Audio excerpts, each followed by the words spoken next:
നമസ്കാരം. സൂര്യദീപം അസ്ട്രോളജിയിലേക്ക് എല്ലാവർക്കും സ്വാഗതം. നമ്മൾ ഇന്ന് ഇവിടെ സംസാരിക്കുന്ന വിഷയം പുണർദം നക്ഷത്രത്തെ കുറിച്ചാണ്. പുണർദം നക്ഷത്രക്കാരുടെ 2026-27 വർഷത്തെ വിഷു ഫലമാണ് നമ്മളിവിടെ പറയുന്നത്. ഈ വിഷു ഫലം എന്ന് പറയുമ്പോൾ ഈ ലോകം തന്നെ മാറിക്കൊണ്ടിരിക്കുകയാണ്. ഈ മാറ്റത്തില് ഇവർക്ക് എന്തൊക്കെയാണ് സംഭവിക്കുന്നതെന്നാണ് നമ്മൾ പറയുന്നത്. നമ്മൾ സാധാരണയായിട്ട് ഒരു മാസം മുമ്പ് വിഷുഫലമൊക്കെ പ്രവചിക്കാറുണ്ടായിരുന്നു. പക്ഷേങ്കിൽ ഈ പ്രാവശ്യം നിമിത്ത ഫലങ്ങൾ അത്ര നന്നായിരുന്നില്ല. അതുകൊണ്ടാണ് വിഷുഫലം താമസിച്ചത്. അപ്പോൾ ഈ ലോകം മാറുന്ന സമയത്ത് പുണർദം നക്ഷത്രക്കാർക്ക് എന്തൊക്കെ കാര്യങ്ങൾ സംഭവിക്കാൻ പോകുന്നുവെന്നും ഭാഗ്യങ്ങൾ എങ്ങനെയൊക്കെ നിങ്ങൾ കണ്ടറിഞ്ഞ് നേടണമെന്നുമൊക്കെയാണ് നമ്മൾ പറയുന്നത്. ഇതൊരു പൊതുവായിട്ടുള്ള ഫലമാണ്. സ്ത്രീ പുരുഷ ഭേദമന്യേ ഇത് ഫലമായി വരുന്നതാണ്. സ്ത്രീക്കെന്നോ പുരുഷനെന്നോ വ്യത്യാസമില്ലാതെയാണ് നമ്മളിത് പറയുന്നത്. അപ്പോൾ ഫലത്തിലേക്ക് കടക്കുന്നതിന് മുമ്പ് നമ്മളുടെ ചാനൽ ഇതുവരെ സബ്സ്ക്രൈബ് ചെയ്തിട്ടില്ലെങ്കിൽ ഒന്ന് സബ്സ്ക്രൈബ് ചെയ്യുക. കൂടാതെ വീഡിയോകൾക്ക് ലൈക്ക് ചെയ്യാൻ മറക്കരുത്. അതോടൊപ്പം തന്നെ നമ്മളുടെ പൂജയിലുള്ള പ്രാർത്ഥനയിൽ നിങ്ങളെ ഉൾപ്പെടുത്തണമെന്നുണ്ടെങ്കിൽ നിങ്ങളുടെ പേര്, നക്ഷത്രം, ജന്മവർഷം, തീയതി എന്നിവ കമന്റ് ബോക്സിൽ രേഖപ്പെടുത്തുക. തീർച്ചയായിട്ടും പ്രാർത്ഥനയിൽ ഉൾപ്പെടുത്തുന്നതായിരിക്കും. അപ്പോൾ ഫലത്തിലേക്ക് നമ്മൾ കടക്കുന്നതിന് മുമ്പ് ഒന്ന് രണ്ട് കാര്യങ്ങൾ പറയാനുണ്ട്. അത് പുണർദം നക്ഷത്രത്തെ കുറിച്ചാണ്. ഈ കാര്യങ്ങളൊക്കെ അറിയാവുന്നവരാണെങ്കിൽ സ്കിപ്പ് ചെയ്ത് ഫലത്തിലേക്ക് പോകാവുന്നതാണ്. അപ്പോൾ പുണർദം നക്ഷത്രക്കാരും അവരെ ചുറ്റിയുള്ള ആളുകളും അറിഞ്ഞിരിക്കേണ്ട ചില കാര്യങ്ങളുണ്ട്. ഈ പുണർദം നക്ഷത്രക്കാരെന്ന് പറയുന്നത് സൽസ്വഭാവികളും ദാനശീലരുമൊക്കെ ആയിരിക്കും. ഈ നക്ഷത്രത്തിൽ ജനിക്കുന്ന ആളുകൾക്ക് അത്യാവശ്യം ബുദ്ധിയുള്ളവരും കൂടുതൽ ആളുകളും പ്രശസ്തരാകുന്നവരുമായിരിക്കും. സത്യത്തിന്റെ പാതയിൽ നിന്ന് വ്യതിചലിക്കാത്ത ആളുകളായിട്ടാണ് പുണർദം നക്ഷത്രക്കാരെ കാണുന്നത്. വാക് സാമർഥ്യത്തിലൂടെ ആരെയും വശീകരിക്കാനുള്ള ഒരു സാമർഥ്യമൊക്കെ ഇവർക്ക് ഉണ്ടാകുന്നതാണ്. വളരെയധികം വിനയവും അതോടൊപ്പം തന്നെ വിദ്യയും ഉള്ളവരായിരിക്കും ഈ പുണർദം നക്ഷത്രക്കാര്. ബന്ധുജനങ്ങളെയൊക്കെ ആത്മാർത്ഥമായിട്ട് തന്നെ സ്നേഹിക്കാൻ ഇവർക്ക് കഴിയുന്നതാണ്. മാതാവിനെയൊക്കെ ജീവന തുല്യം സ്നേഹിക്കുന്നതാണ്. സുഹൃത്തുക്കൾക്കൊക്കെ ഇവര് പ്രിയങ്കരായിരിക്കും. ഈശ്വര വിശ്വാസികളായിട്ടാണ് പുണർദം നക്ഷത്രക്കാരെ കൂടുതലായിട്ടും കാണുന്നത്. ആചാരാനുഷ്ഠാനങ്ങളിലും വിശ്വാസത്തിലും ഒക്കെ താല്പര്യമുള്ള ആളുകളായിട്ടാണ് കാണുന്നത്. അനീതിക്കും അധർമ്മത്തിനുമെതിരെ പോരാടുന്നതും പെട്ടെന്ന് പ്രതികരിക്കുന്നതുമൊക്കെ ഇവരുടെ ഒരു സ്വഭാവമാണ്. അതുമൂലമുണ്ടാകുന്ന കഷ്ടനഷ്ടങ്ങളൊന്നും ഇവരെ അങ്ങനെ കാര്യമാക്കാറില്ല. ക്ഷിപ്രകോപികളായ ഇവരോട് മറ്റുള്ളവര് സമയവും സന്ദർഭവും മനസ്സിലാക്കി പെരുമാറുന്നത് വളരെ നല്ലതായിരിക്കും. ഈ പുണർദം നക്ഷത്രക്കാരെ സംബന്ധിച്ച് സകല വിഷയങ്ങളിലും ഇവർക്ക് കുറച്ച് അറിവുകൾ ഉണ്ടാവുന്നതാണ്. ഏത് രംഗത്തും ഇവർക്ക് ശോഭിക്കാൻ കഴിയുന്നു എന്നുള്ളതാണ് ഇവരുടെ ഏറ്റവും വലിയൊരു കഴിവ്. ആർഭാട ജീവിതം നയിക്കാൻ ആഗ്രഹിക്കുന്ന ആളുകളാണ് ഈ പുണർദം നക്ഷത്രത്തിൽപ്പെട്ട കൂടുതൽ ആളുകളും. ഒരു 34 വയസ്സുവരെയൊക്കെ ഇവർക്ക് വേണ്ടത്ര പുരോഗതിയൊന്നും ഉണ്ടാകില്ല. അതിനുശേഷമായിരിക്കും ജീവിതം ഇവരുടെ സുവർണ കാലഘട്ടമായിട്ട് വിശേഷിപ്പിക്കാൻ കഴിയുന്നത്. വിവാഹ ജീവിതം പൂർണ്ണ വിജയമെന്ന് പറയാൻ കഴിയില്ലെങ്കിലും കുഴപ്പമില്ലാതെ മുന്നോട്ട് പോകാൻ സാധിക്കുന്നതാണ്. ചില ആളുകൾക്ക് പുനർവിവാഹം വരെ കൊണ്ടുചെന്നെത്തിക്കുന്നതിലും ചില കാര്യങ്ങളൊക്കെ വരാൻ സാധ്യതയുണ്ട്. ആരോഗ്യപരമായിട്ടുള്ള കാര്യങ്ങളിലൊക്കെ ഇവര് ശ്രദ്ധിക്കുന്നത് വളരെ നല്ലതായിരിക്കും. അപ്പോൾ പുണർദം നക്ഷത്രക്കാരുടെ ഒരു പൊതുവായിട്ടുള്ള ചില കാര്യങ്ങളാണ് നമ്മളിവിടെ പറഞ്ഞത്. അപ്പോൾ ഇനി നമ്മൾ വിഷു ഫലത്തിലേക്ക് കടക്കുകയാണ്. ഈ വിഷു ഫലത്തെ നമ്മൾ 4ആയി തിരിച്ച് 3 മാസങ്ങളുടെ പ്രധാനപ്പെട്ട ഫലങ്ങളായിട്ടാണ് പറയുന്നത്. ആദ്യമായിട്ട് ഏപ്രിൽ 14 മുതൽ മെയ് ജൂൺ വരെയുള്ള ഫലങ്ങളാണ് നമ്മളിവിടെ പറയാൻ പോകുന്നത്. ഈ സമയത്ത് പുണർദം നക്ഷത്രക്കാര് കുടുംബത്തിൽ നിന്നൊക്കെ ചില സമയങ്ങളിൽ ഒറ്റപ്പെടുന്ന ഒരു അവസ്ഥയൊക്കെ ഉണ്ടാവുന്നതാണ്. എന്നിരുന്നാലും പുതിയ പദ്ധതികളൊക്കെ നിങ്ങൾ കണ്ടെത്തുകയും അത് നടപ്പിൽ വരുത്തുകയും ഒക്കെ ചെയ്യാൻ കഴിയുന്ന ഒരു സമയം കൂടിയാണ്.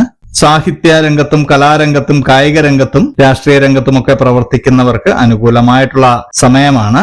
യാത്രകളിൽ ചില അപകടങ്ങളും നഷ്ടങ്ങളും ഒക്കെ ഉണ്ടാവാനുള്ള സാധ്യതയുണ്ട്. മോഷണമൊക്കെ പോകാനുള്ള സാധ്യതയുണ്ട്. അതുകൊണ്ട് യാത്രകളിൽ നിങ്ങളുടെ വിലപിടിപ്പുള്ള സാധനങ്ങളൊക്കെ ഒന്ന് സൂക്ഷിക്കുക.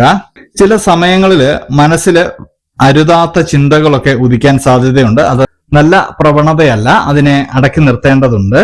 ചില കാര്യങ്ങൾക്കൊക്കെ വിഘ്നങ്ങൾ ഉണ്ടാവുന്നത് കൊണ്ട് കാര്യങ്ങളൊക്കെ ചെയ്യുന്നതിന് മുമ്പായിട്ട് നിങ്ങൾ ഏത് മതത്തിലാണോ വിശ്വസിക്കുന്നത് ആ മതത്തിൽ ഉള്ള ദൈവത്തിൽ പ്രാർത്ഥിച്ച് മുന്നോട്ട് പോകുക. ജോലി സ്ഥലത്തൊക്കെ ചില അലസതയൊക്കെ ഉണ്ടാവാനുള്ള സാധ്യതയുണ്ട്. അതുപോലെ തന്നെ ബിസിനസ്സിലുമൊക്കെ നിങ്ങൾ അലസത കാണിക്കാൻ സാധ്യതയുണ്ട്. അതായത് നിങ്ങളുടെ കർമ്മരംഗത്ത് നിങ്ങളൊരു അലസത കാണിക്കുന്നുണ്ട്. എന്നാൽ വിദ്യാർത്ഥികളെ സംബന്ധിച്ച് വിദ്യാർത്ഥികൾക്ക് അനുകൂലമായിട്ടുള്ള സമയമാണ്. മറ്റുള്ള പുണർദം നക്ഷത്രക്കാർക്കെല്ലാം ചെറിയൊരു അലസതാ മനോഭാവം ഉണ്ടാവുന്ന ഒരു സമയമാണ്. എന്നിരുന്നാലും വിദ്യാർത്ഥികളും പഠനത്തിലൊന്ന് ശ്രദ്ധിക്കേണ്ടതാണ്.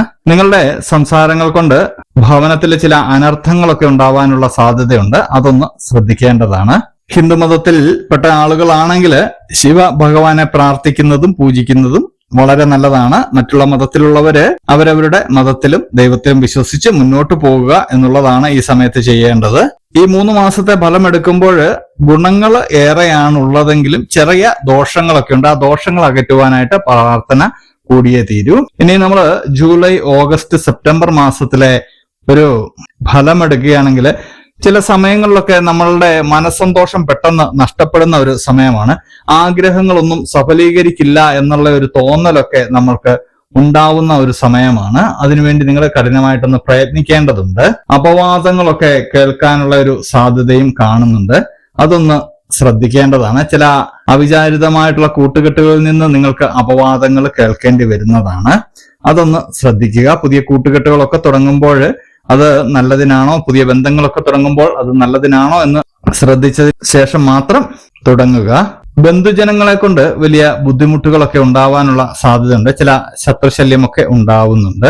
മനസ്സിലെപ്പോഴും ഒരു അസ്വസ്ഥത കളിയാടുന്ന ഒരു സമയമാണ്. പ്രയത്നങ്ങൾ ഉണ്ടെങ്കിലും വളരെയധികം തടസ്സങ്ങളൊക്കെ നേരിടുന്നതായിട്ട് നിങ്ങൾക്ക് അനുഭവപ്പെടുന്നതാണ്. നിങ്ങളുടെ മേലധികാരികളുടെയൊക്കെ അതൃപ്തി ഉണ്ടാവാനുള്ള ഒരു സാധ്യതയുണ്ട്. സർക്കാർ ജോലിയിലൊക്കെ ഇരിക്കുന്നവർക്ക് സ്ഥാനമാറ്റമൊക്കെ ഉണ്ടാവുന്നതാണ്. വിദ്യാർത്ഥികൾക്കൊക്കെ ഒരു അലസതാ മനോഭാവം കൈവരാനുള്ള സാധ്യതയുമുണ്ട്. ചുരുക്കി പറഞ്ഞാൽ പുണർദം നക്ഷത്രക്കാർക്ക് ജൂലൈ, ഓഗസ്റ്റ്, സെപ്റ്റംബർ മാസം അത്ര നല്ലതല്ല. ഇത് പ്രാർത്ഥന കൊണ്ട് കുറെയൊക്കെ മാറ്റി നമ്മളുടെ കർമ്മപഥത്തിന് കൂടുതൽ ഊർജം നൽകാവുന്നതാണ്. ശാസ്താവിനെ ഭജിക്കുന്നത് വളരെ നല്ലതാണ്. ഒക്ടോബർ, നവംബർ, ഡിസംബർ മാസങ്ങളിലേക്ക് എത്തുമ്പോൾ ചില ബന്ധുമിത്രാദികളൊക്കെ നമ്മളെ ആരോപണത്തിന് വിധേയമാക്കിയതൊക്കെ സത്യമല്ലെന്ന് തെളിയുന്ന ഒരു സമയമാണ്. യാത്രകൾ കൊണ്ടൊക്കെ നിങ്ങൾക്ക് വളരെയധികം നേട്ടമുണ്ടാകുന്ന ഒരു സമയമാണ്. അപകടങ്ങളിൽ നിന്നൊക്കെ നിങ്ങൾ അത്ഭുതകരമായിട്ട് രക്ഷപ്പെടുന്നുണ്ട്. നഷ്ടപ്പെട്ടു പോയ സാമ്പത്തികമൊക്കെ തിരിച്ചു കിട്ടുന്നതാണ്. കടം കൊടുത്ത പണവും ചില കാര്യങ്ങളൊക്കെ ഇൻവെസ്റ്റ്മെന്റ് ചെയ്തിട്ട് അത് പോയി എന്ന് കരുതിയതൊക്കെ തിരികെ കിട്ടുന്നതാണ്. കുടുംബത്തിൽ നിന്ന് പോയ ശാന്തിയും സമാധാനവും ഒക്കെ തിരികെ വരുന്ന ഒരു സമയമാണ്. വിദ്യാർത്ഥികൾക്കൊക്കെ പഠനത്തില് മുന്നേറ്റം ഉണ്ടാകുന്നതാണ്. പുതിയ സംരംഭങ്ങളൊക്കെ തുടങ്ങുന്നതാണ്. കാർഷിക വിളകൾക്കൊക്കെ നല്ല സമയമാണ്. കർഷകരെ സംബന്ധിച്ച് നല്ല സമയമാണ്. ഭവന നിർമ്മാണം, വിവാഹം ഒക്കെ നിങ്ങൾക്ക് വരുന്ന ഒരു സമയമാണ്. ഭാഗ്യം കൂടുതലായിട്ടുണ്ടാകുന്ന ഒരു സമയമാണ് പുണർദം നക്ഷത്രക്കാരെ സംബന്ധിച്ച്. അതായത് ഈ 2026 അവസാന 3 മാസം നിങ്ങൾക്ക് വളരെയധികം ഭാഗ്യങ്ങൾ വരുന്നുണ്ട്. ചില യോഗങ്ങളൊക്കെ നിങ്ങളെ തേടി എത്തുന്നുണ്ട്. ഈ യോഗങ്ങളിലൊക്കെ നിങ്ങൾക്ക് വളരെയധികം നേട്ടങ്ങൾ ഉണ്ടാവുന്നതാണ്. വരുന്ന അവസരങ്ങളെ നിങ്ങൾ ഈ സമയത്ത് വിനിയോഗിക്കുകയേ വേണ്ടൂ. പഴയ കാര്യങ്ങൾ ഓർത്ത് ഇരിക്കാതിരിക്കുക. കുലദേവതയൊക്കെ പ്രീതിപ്പെടുത്തുന്ന, അതായത് കുടുംബക്ഷേത്രത്തിലൊക്കെ ഒന്ന് പോകുന്നത് വളരെ നല്ലതായിരിക്കും.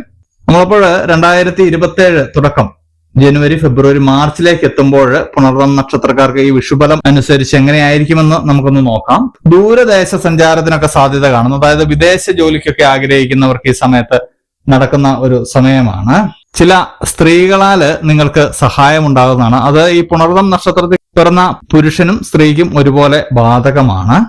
ദാമ്പത്യ ജീവിതത്തിലൊക്കെ കൂടുതൽ സന്തോഷം ഉണ്ടാവുന്ന സമയമാണ്. എന്നാൽ ആരോഗ്യ കാര്യത്തില് ചെറിയ തോതിലൊന്ന് ശ്രദ്ധിക്കേണ്ടതുണ്ട്. നിങ്ങളുടെ പരിശ്രമത്തിൽ കൂടുതലുള്ള ഫലം നിങ്ങൾക്ക് ലഭിക്കുന്നതാണ്. ഈ വിഷുഫലം എടുക്കുമ്പോൾ നിങ്ങളുടെ ആദ്യ ഭാഗത്ത് ഒരു പരിശ്രമത്തിന് ഫലം ലഭിക്കാതെ പോയിട്ടുണ്ടെങ്കിൽ ആ ഫലമെല്ലാം ഈ സമയത്ത് ലഭിക്കുന്നതാണ്. അതുകൊണ്ട് പരിശ്രമിക്കുക, നിങ്ങൾക്ക് ഫലം ഉണ്ടാവുന്നതാണ്. പിതാവിന്റെയൊക്കെ ആരോഗ്യത്തിൽ സ്വല്പം മോശമുണ്ടാകുന്ന ഒരു സമയമാണ്. കോടതി വ്യവഹാരങ്ങളിലൊക്കെ നിങ്ങൾക്ക് വിജയം ഉണ്ടാകുന്നതാണ്. ചില കേസുകളൊക്കെ ഒത്തുതീർപ്പാകുന്നതാണ്. അതുപോലെ തന്നെ നിങ്ങളുടെ സ്വയം തൊഴിൽ പദ്ധതിയൊക്കെ പുതിയ ഒരു മേഖലയിലേക്ക് മാറുന്നതാണ്. അതായത് പുതിയൊരു ഘട്ടത്തിലേക്ക് നിങ്ങൾക്ക് എത്തിക്കാൻ കഴിയുന്നതാണ്. നിങ്ങൾ ചില ആളുകൾ നിങ്ങളുടെ ജോലിക്കൊപ്പം ചില ബിസിനസ് സംരംഭങ്ങളൊക്കെ ചെറുതായിട്ട് കൊണ്ടു നടക്കുന്നവർക്ക് അത് ഒന്ന് വിപുലപ്പെടുത്താൻ കഴിയുന്ന ഒരു സമയമാണ്. ഏറ്റവും നല്ലൊരു സമയമാണ് ഈ അവസാന 6 മാസം എന്ന് പറയുന്നത്. ചുരുക്കി പറഞ്ഞു കഴിഞ്ഞാൽ പുണർദം നക്ഷത്രക്കാർക്ക് ഈ വിഷുബലം എടുക്കുകയാണെങ്കിൽ 3 മാസം ചില പ്രശ്നങ്ങളൊക്കെ കാണുന്നുണ്ട്. ബാക്കിയുള്ള സമയങ്ങളിലെല്ലാം നിങ്ങൾക്ക് ഭാഗ്യം അനുകൂലമായിട്ട് നിൽക്കുന്നുണ്ട്. താരകാസ്ഥിതിയൊക്കെ വളരെ അനുകൂലമായിട്ട് നിൽക്കുന്നുണ്ട്. നിമിത്ത ഫലവും വളരെ അനുകൂലമാണ്. അതുകൊണ്ട് തന്നെ ഈ കേൾക്കുന്ന ആളുകൾ പുണർദം നക്ഷത്രത്തിൽ പിറന്ന ആളുകൾ ആരായാലും അവരവരുടെ മതത്തിലും ദൈവത്തിലും വിശ്വസിച്ച് പ്രാർത്ഥനയോടെ മുന്നോട്ട് പോകേണ്ടതുണ്ട്. പ്രാർത്ഥന കൊണ്ട് നമ്മൾക്ക് ഒരുപാട് കാര്യങ്ങൾ നേടിയെടുക്കാൻ കഴിയുന്നതാണ്.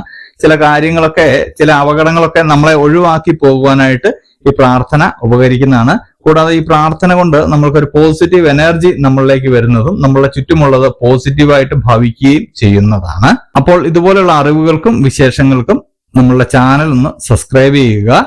ഇനിയും മറ്റൊരു വീഡിയോയുമായിട്ട് നമുക്ക് വീണ്ടും കാണാം. നന്ദി, നമസ്കാരം.